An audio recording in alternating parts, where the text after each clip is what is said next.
In this section, we move from data preparation to model construction. The goal is to earn checkpoint 2, model. We will implement the encoder, the decoder, and the full variational autoencoder. A variational autoencoder learns to compress data into a latent representation and reconstruct it again. In this lab, you will complete 4 steps. First, implement the model, then verify tensor shapes, next implement the loss function, and finally inspect the parameter count. The encoder maps the input image into 2 vectors, the latent mean and the latent log variance. Instead of encoding each input as a single point, the encoder learns a probability distribution in latent space, defined by a mean and a standard deviation. The decoder transforms the latent representation back into an image reconstruction. The VAE wrapper connects the encoder and decoder. It also implements the reparameterization trick. Instead of sampling directly from the distribution, we rewrite the sampling step. The latent variable is computed as z equals m plus s times e, where e is random noise. Before training, we verify the tensor shapes of one forward pass. First, we prepare the input batch and flatten it into vectors. Then we pass it through the VAE. We inspect the shapes of the flattened input, the latent mean, the latent log variance, the sampled latent vector, and the reconstruction. If these shapes are not what we expect, the loss computation will fail later.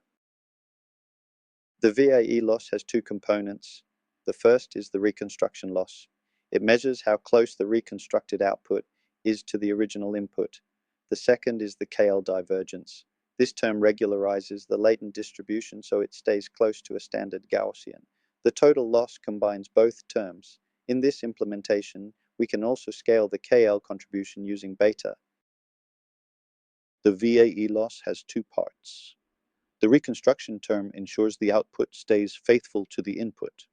The KL term regularizes the latent space so it follows a smooth Gaussian structure.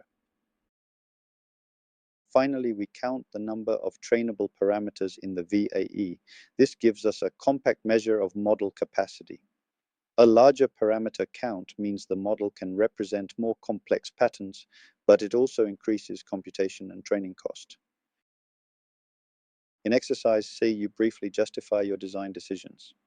Explain why you chose your latent dimension, why you selected your learning rate and optimizer, and what you expect to happen if the latent dimension increases or decreases. The goal is not a perfect answer, but a clear engineering rationale.